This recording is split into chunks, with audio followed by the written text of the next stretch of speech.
The time of August 1939 is shown as the movie starts. The slaughterhouse comes on the scene in Texas. There is an expectant lady who is working. Suddenly, she undergoes pain and delivers a baby, but that lady is passed away after giving birth to the baby. That baby was not like other babies and was infectious. Another lady finds that baby in a waste bin outside the slaughterhouse.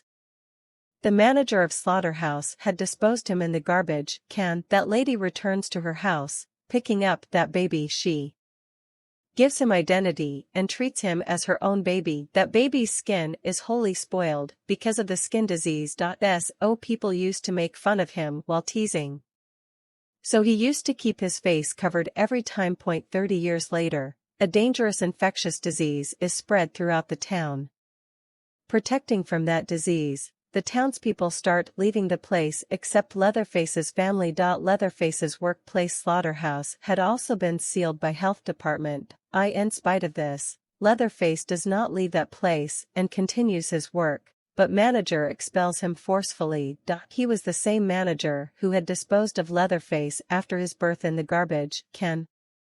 Leatherface leaves that place at once but comes again, but manager again degrades him because that manager was upset with Leatherface's family. Everyone had left the town except them. Leatherface becomes aggressive and hammers Manger. Manger promptly calls police, but Leatherface hammers him for many times before he tells to police something, and he loses his life.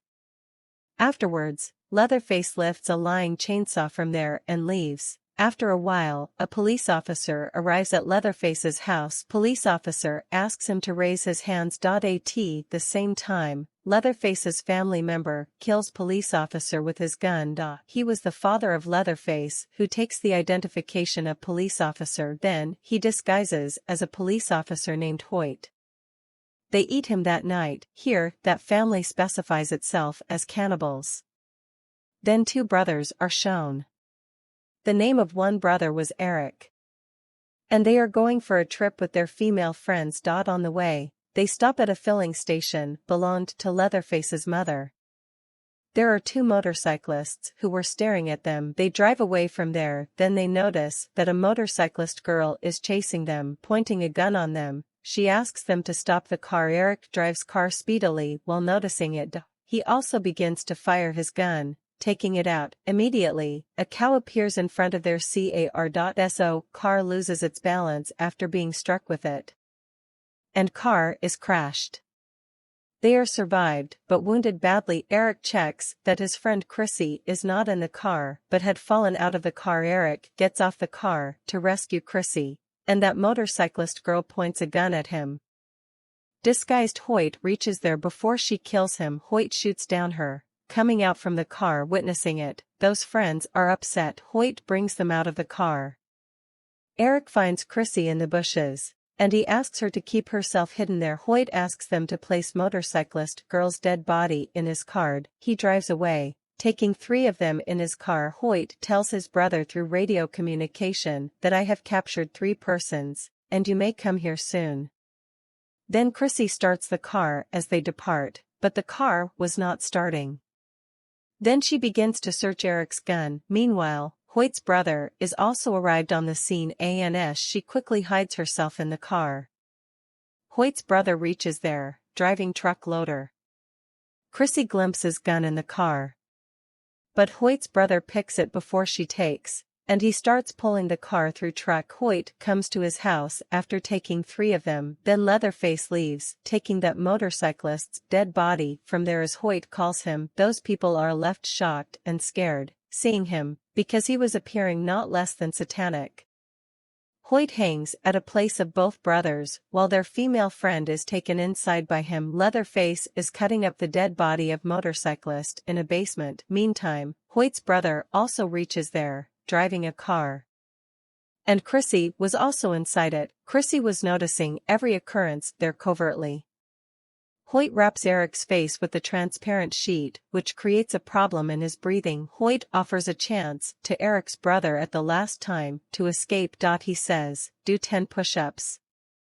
I will release you if you succeed to do it. Eric's brother starts doing push-ups, but Hoyt was also beating him, so it was hard to do push-ups. but he courageously succeeds to do 10 push-ups. Backing out his promise, he does not release him but knocks him out.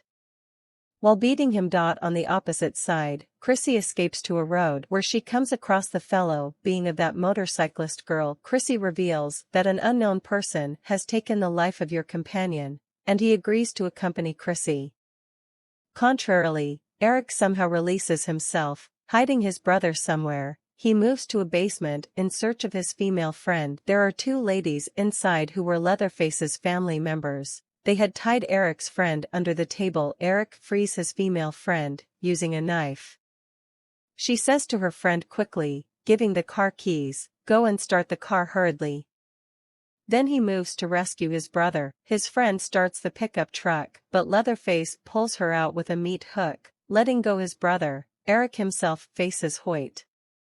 Eric's brother accidentally places his foot on a trap while running and he is caught. Eric hears the screaming of his brother and Hoyt makes him unconscious while beating, and those 3 friends are again captured once again by them. Leatherface brings Eric into the basement, and he starts examining his face, lying him down on the table. Now he was going to victimize Eric. Chrissy also reaches that house with that biker. That biker enters the house immediately without Chrissy. Chrissy notices Eric's entrapped brother outside.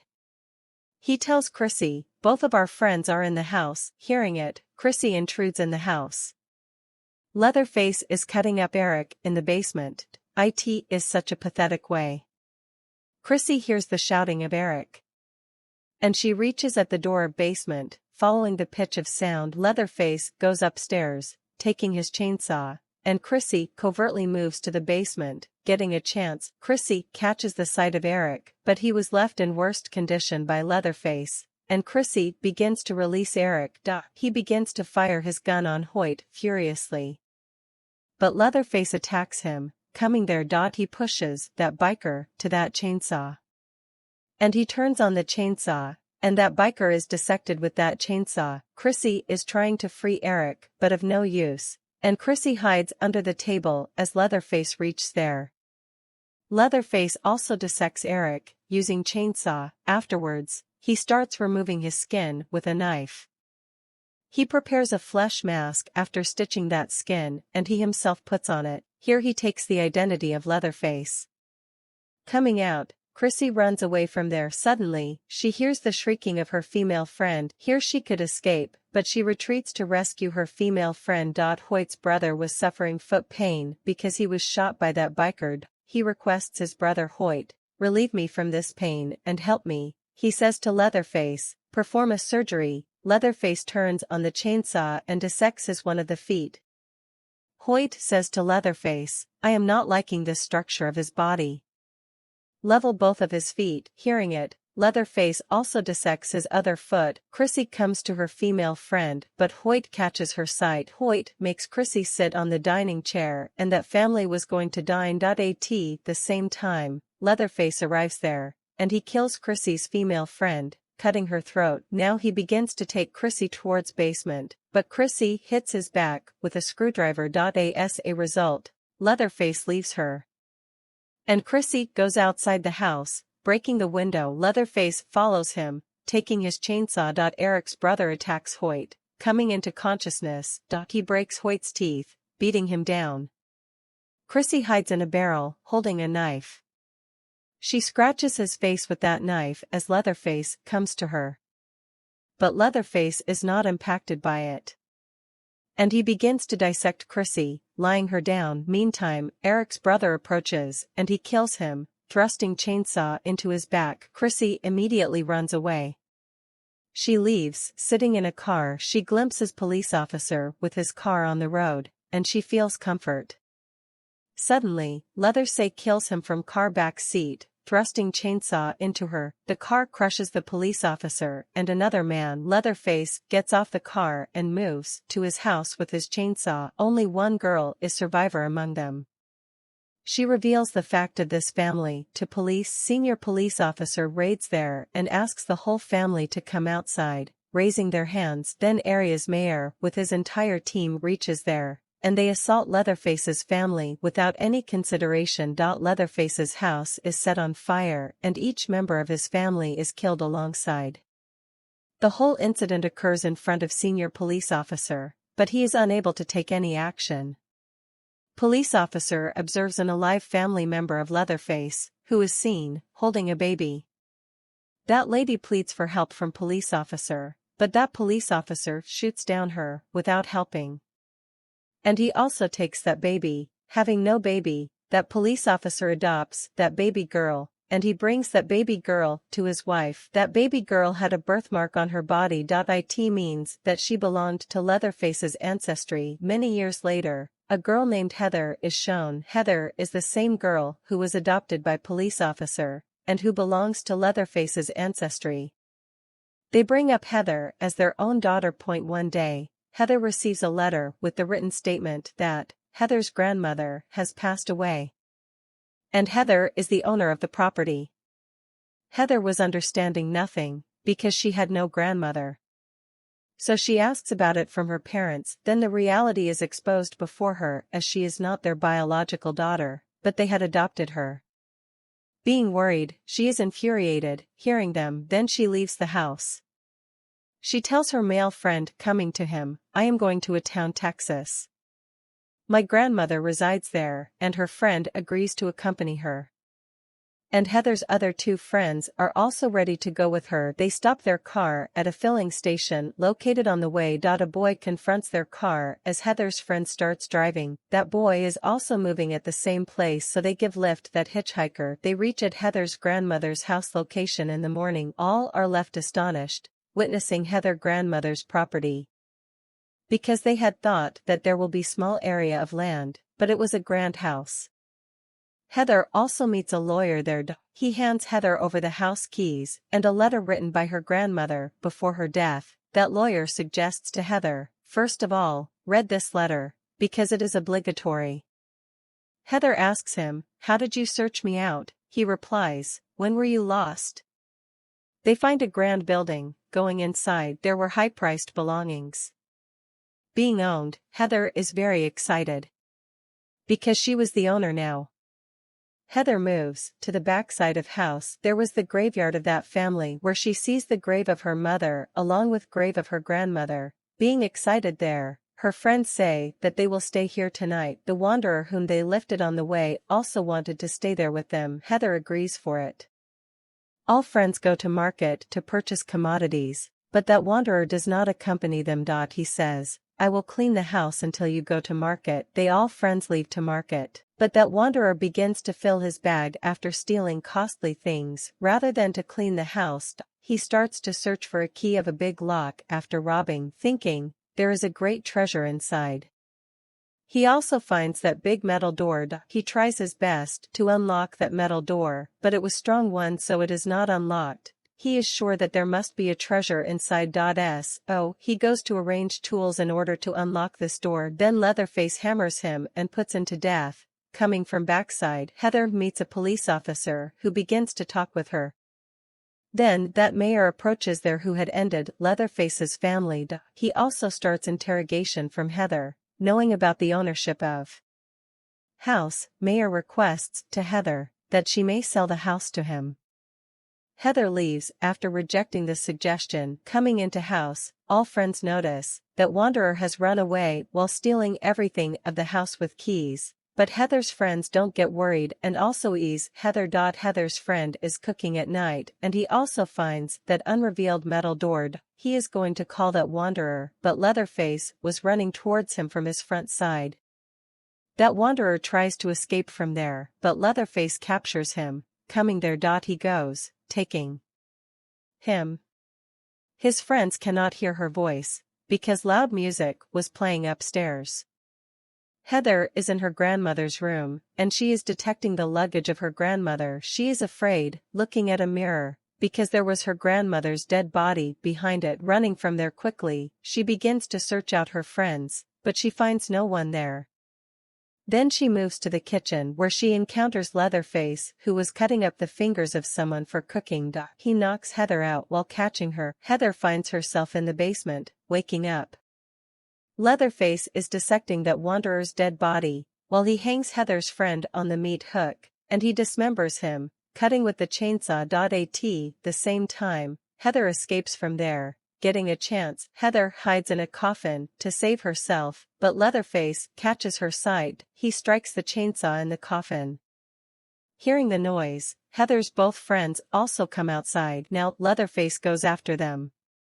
Heather's friend locks the door, going inside, but Leatherface begins to cut the door. Then Heather's female friend fires a gun on him, which was their it was seeming a situation has recovered. Then Heather also reaches their driving van. Both of Heather's friends gets on the van quickly, but Leatherface attacks them. So he is able to drive away the van outside. But Leatherface tears up a tire of the van before it results van crash. While driving at a distance. Heather's male friend meets his end. Because of that accident, Heather and her friends try to come outside the van, but they are immediately attacked by Leatherface. He turns their van upside down and begins to cut up Heather's friend with chainsaw. Opening van door, Heather gets off the van to rescue her friend at full tilt, and she makes Leatherface chase her.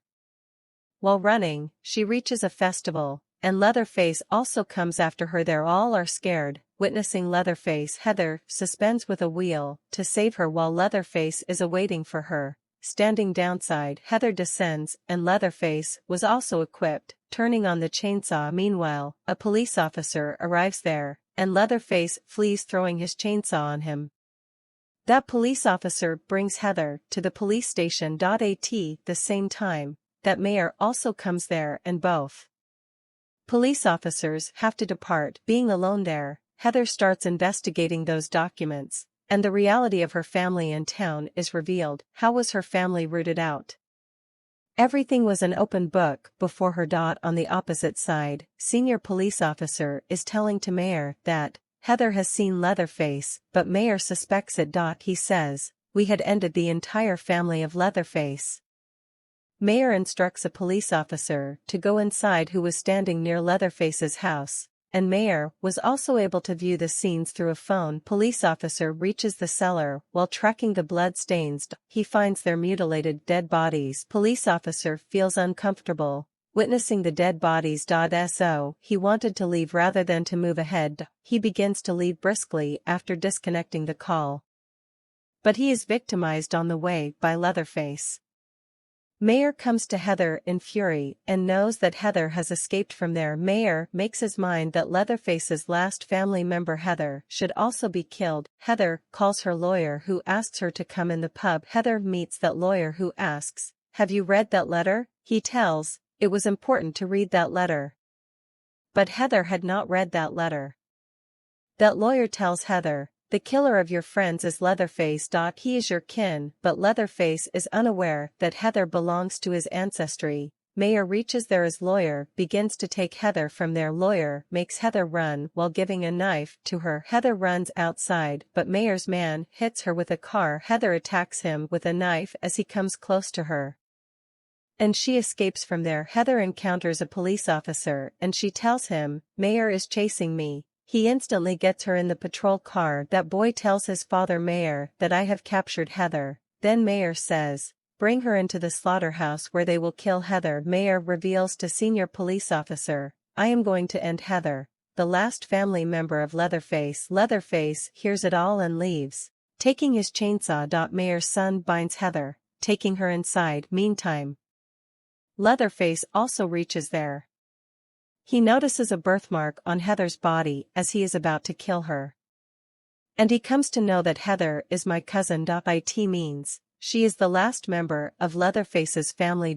So he quickly lets Heather go. Meanwhile, Mayor arrives on the scene. He begins to kill Leatherface. Heather escapes from there. Mayor and his son were going to kill Leatherface inside while throwing him into the meat grinder. Heather goes inside to help Leatherface. Instead of running the place, she hands over the chainsaw to Leathersaw after killing Mayor's son.